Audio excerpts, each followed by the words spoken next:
everybody. How's everybody doing? Good. Nice to see you. Nice to be in Nashville, as I am a huge country music fan. And my fondest memories as a child were sitting beside my grandfather, listening to him play the fiddle. My dad was an entertainer. Uncle was an entertainer. So when I retired from hockey, I started writing and singing. And we're looking forward to our tour coming up in March. But it's hard to believe that 11 years ago, I had a fully loaded pistol in my mouth ready to pull the trigger. And you're probably wondering, how does a world junior champion, Olympic gold medalist, Stanley Cup winner, I'm the 60th all-time leading scorer in the National Hockey League. Thank you.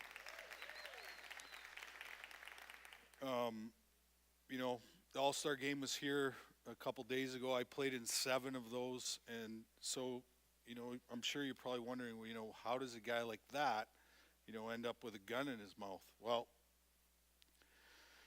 I grew up in a very volatile, chaotic home where both my parents suffered childhood trauma in their life, and they turned to addictions to deal with their own personal childhood trauma. And so, I grew up, dad was alcoholic and my mom was a prescription pill addict. And so, I saw a tremendous amount of chaos in my childhood. And because I was the oldest in my family, a lot of times I had the referee jersey on and was keeping my parents from, hurting each other. And so I was living in a little town in Manitoba, which is in the middle of Canada, in a place called Binscarth, population 300 people. And I was walking home with one of my classmates from kindergarten. And it was about November, and so it was a nice Canadian spring day, about minus 40, with the wind chill minus 1,000. And he said to me, he says, "Hey, we're having our first hockey practice tonight. Would you like to play?" And I said, "Yeah, absolutely." So I ran home, and I asked my mom if I had any equipment, and so we searched around the house, and I found an old pair of skates, broken hockey sticks, some old gloves, a couple of Sears catalogs I used for shin pads, and I put all this stuff in a pillowcase. And probably not a lot of you have read my first book, Playing with Fire, but the very first picture in Playing with Fire is me in my skidoo suit with my pillow sack over, going to my first hockey practice. And the most incredible thing about that picture is that I was completely alone, right? I'm going to my first hockey practice ever in my life, and my parents, not there. And so I went to this first hockey practice, and the rink in that town was an old converted barn that they turned into a rink. And, like most of us that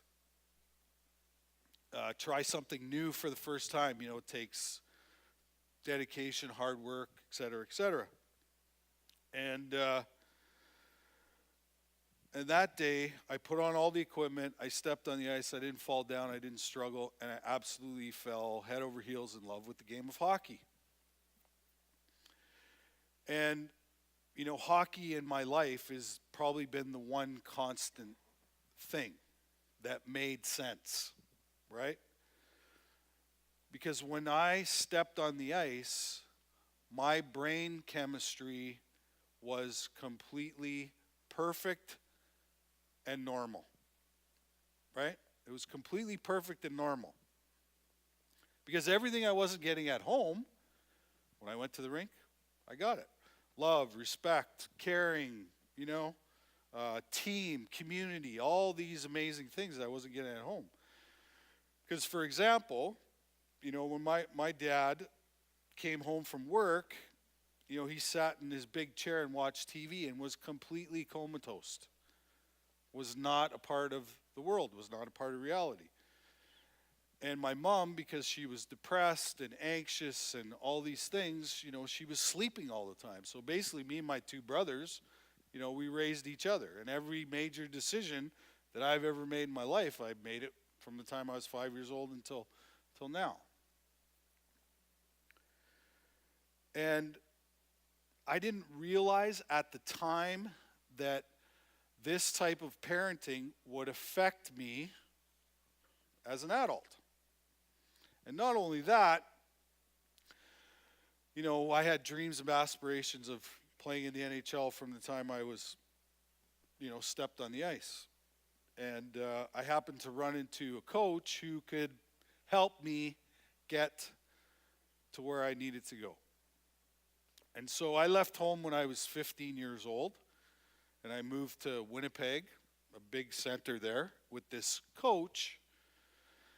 And needless to say, that decision would change me, for the rest of my life. Because over the next 2.5 years, this coach raped me 150 times in a 2.5 year period.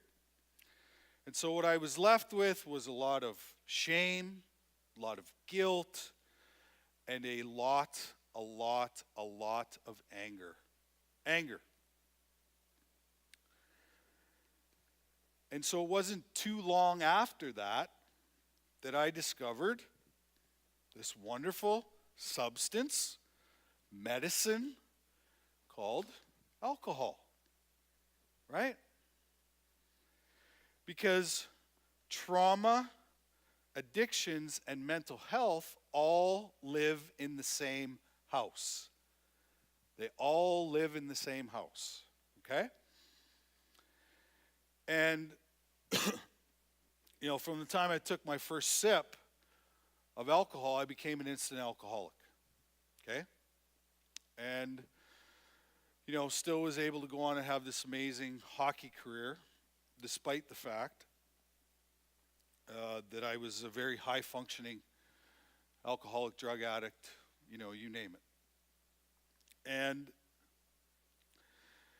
that sort of led to that scene in the desert 11 years ago with me having the gun in my mouth.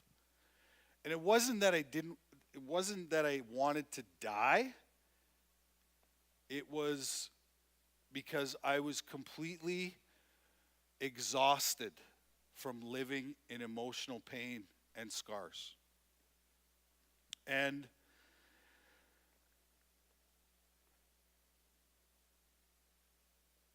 that scene in the desert in Santa Fe, New Mexico, because that's where I was living at the time, started me on the path of healing and recovery. And so in 2003, I retired from hockey. I had 1 year left on a deal with the Chicago Blackhawks for $4.5 million. And I was running on the treadmill, and there was a mirror right in front of me, and halfway through the workout, I pressed stop on the treadmill, and I said, that's it, I'm done. This isn't fun anymore. I'm not enjoying myself. And, I'd hurt a lot of people along the way with my behavior and my addictions, coaches, teammates, and I was tired of looking them in the eye and seeing, the sadness and the, their loss for words at how to sort of, get me out of the situation that I was in. And so shortly after that, I moved back to Calgary, and I ran into a friend who had covered me in the media for many, many years when I was a member of the Calgary Flames. And he said to me, he says, what are you doing? I said, I'm doing absolutely nothing, And so the conversation went back and forth, and I said to him, do you know anybody that would be interested in writing a book with me? He says, funny you should ask. He goes, my wife is a writer. So I said, okay, set up the meeting. And so I met with her 3 days later, and 3 days later after that, I started writing Playing with Fire, where I was a little reluctant at the beginning to tell my whole complete story. But the lady I wrote the book with is a very famous Hollywood reporter, and she has interviewed the biggest stars in the world: Schwarzenegger, Cruise, Demi Moore, Bruce, all these people, right? So she's very good at what she does. And so here I am. The book is finished, and we're set to go on a national-wide book tour with this book called Playing with Fire. So 4 days before I was about to depart for Toronto, I was literally crapping in my pants going, what have I just done? You know? And I didn't really have any expectations other than I wanted to put all this stuff on paper, take one last look at it, and put it in its rightful place, which is the past. But we all know you can't do that, right? You can't, the past will always keep coming back if you don't deal with it. And I was pretty raw at the time. And so the first book signing was in Toronto, downtown Toronto, biggest Chapters Indigo's store in Canada. And like I said, I didn't have any expectations. I show up, 400 people show up at this book signing. I'm like, this is weird. I'm the 60th all-time leading scorer in the NHL. I'm not Wayne Gretzky, And so I started to sign books. Out of the corner of my eye, I spot this guy in line. He's got my book clutched against his chest. His face is buried in the floor, and he's walking really slow. So I followed him all the way in the line. He gets to the front of the line, sets the book on the table, looks me in the eye, and says, "Me too. Me too. Me too." And so right then and there, I found the purpose for my life. Because it took an incredible amount of courage for that man to get himself to that book signing to relay the message that I needed to hear. That I needed to hear. And so 1 became 10. 10 became 1,000. 1,000 became 10,000. 10,000 became 100,000. 100,000 became 250,000. 250,000 became 500,000 Me Too's since that first Me Too. And that was in 2009, and I'm sure it's well over that figure right now. So 1 in 3 girls, 1 in 5 boys before the age of 18 will be sexually abused. Okay? The Boy Scouts of America hid 5,200 pedophiles. And by the time each pedophile gets caught, he has at least 125 victims, which means there were 600,000 boys abused in the Boy Scouts of America. Right? Stats don't lie. I've seen it with my own eyes. I've heard it with these ears. Every single day, somebody says those 2 words to me. Me too. Me too. Me too. And I don't like the word sexual abuse because it's rape. The word is rape. Some smart aleck lawyer came up with the phrase sexual abuse so that he could get his client a lesser charge. And in Canada, we don't have a justice system. It's called the injustice system. And so I've spent the last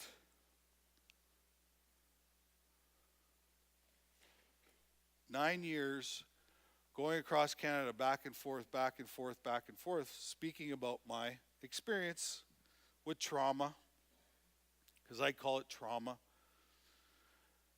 It's a little nicer word. So I go across the country talking about my experience with trauma.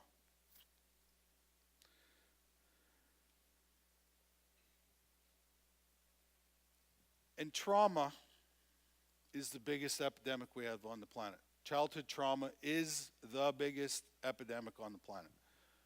1 out of every 3 people that walk the face of the earth have suffered some sort of childhood traumatic experience, which leaves us with emotional pain, scars, suffering, etc., which then gravitates us towards all kinds of addictive behaviors. I'm not talking alcohol and drugs. Yeah, that's workaholism, sexual addiction, gambling addiction, food addiction, you name it. I belong to all the A groups, all the 12-step A groups, I belong to all of them. And so, how do we go from that to this? How do we do that? Well, there's a word that I like to use called spirituality. Spirituality. Because when we're abused, that's what happens. Our spirit gets taken away from us, and the way back to self is finding that spirit again. And I have found my spirit in the Aboriginal and Indigenous community, because I'm an Aboriginal person. I'm Métis. I got mixed. I'm French and Native. And I've been to 140 First Nations communities in Canada talking about my experience. And while I've been on these communities, I've taken the cotton out of my ears and put it in my mouth, and I started to listen to what the elders had to say. And I believe in my heart of hearts that the Aboriginal community does spirituality better than any group on the planet. Because it's simple. Because it's individual. It's individual. My spirituality is different than yours, but I don't care. I don't care what your spirituality is or your religion is or whatever it is. It doesn't matter. And so I found a lot of healing in that community. A lot of healing in that community. And it's been an absolutely the most incredible journey that a person could ever go on, is the one where for the first time in my life I actually have a relationship with myself. Right? I have a relationship with myself.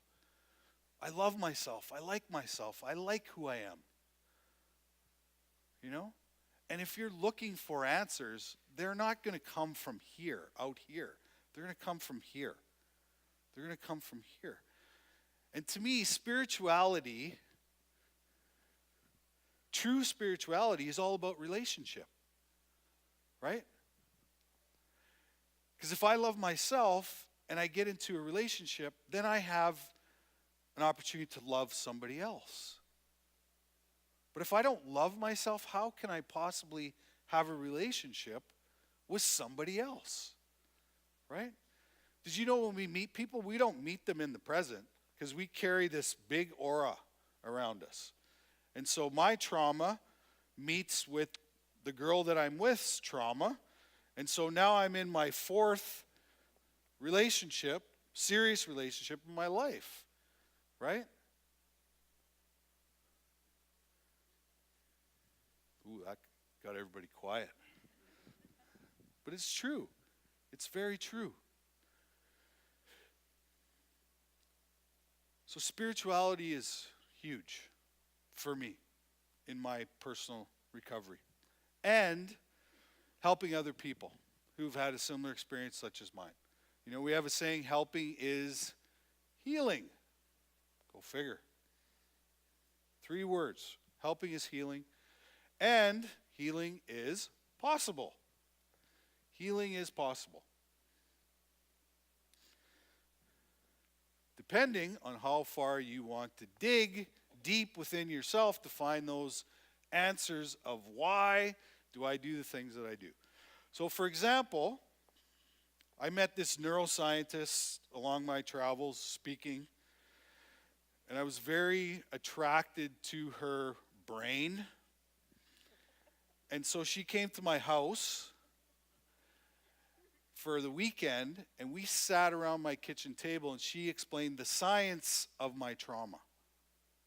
And we sat around my kitchen table for 72 hours and talked about the science of trauma and how it affected my brain. At the end of the 72 hours, I realized there wasn't one thing I could have changed about my life to make it any different. And so we peeled all of the layers of the onion off. I got to the core of what my issues were. Abandonment and neglect. Not good enough. Not lovable. Anybody relate to that? You're lying. You're lying. So now that I'm an adult, I can make choices, I can change, I can do different things so that I feel different. You know, every argument I ever had in a relationship as an adult, I felt that person was going to abandon me, which made me feel not lovable, not good enough, you know. And so why do you think I had this amazing hockey career? I'm the shortest guy to ever play in the NHL. Shortest guy to score 50 goals in one season. Why do you think that was? Because I wasn't good enough. And so I just drove myself harder and harder and harder and harder, right? Because I didn't feel good enough. And I was looking for other people to fill that big hole inside of me, instead of me filling the hole myself. And so, I got a couple minutes left here. So I want you to think about trauma. Because, you know, we're living in a world right now where there's a lot of angry people. You know? There's always a reason for somebody's behavior. And that behavior was learned in childhood. So Ray Rice punching his wife in an elevator, we all look at it like, ooh, you know, it's very uncomfortable. What do you think Ray Rice saw when he was growing up as a kid? That's all he saw. And so in a split-second decision, he made the wrong choice. Yes, he has to pay for that. But compassion, compassion, compassion, compassion, right? The Dalai Lama, who's the king of compassion, you know what he says every day? I need to learn to be more compassionate. What does that say to us? There's always a reason for the behavior, and that behavior was learned in childhood. And that's trauma. And trauma comes in all shapes, sizes, forms, you name it. So if we have this wonderful chemical in our brain called oxytocin. It's the most powerful drug on the planet, right? And the pharmaceutical companies have, you know, altered it and made it into a synthetic form. But that's what we need to do, is we need to love. We need to care for one another. We need to be compassionate to one another. And that's how we're going to get out of this. That's how we're going to get out of this. Because the greatest thing that I get to do on a daily basis is I get to watch somebody get rid of their shame that they've been carrying around for many, many years in a matter of 5 to 10 minute conversation.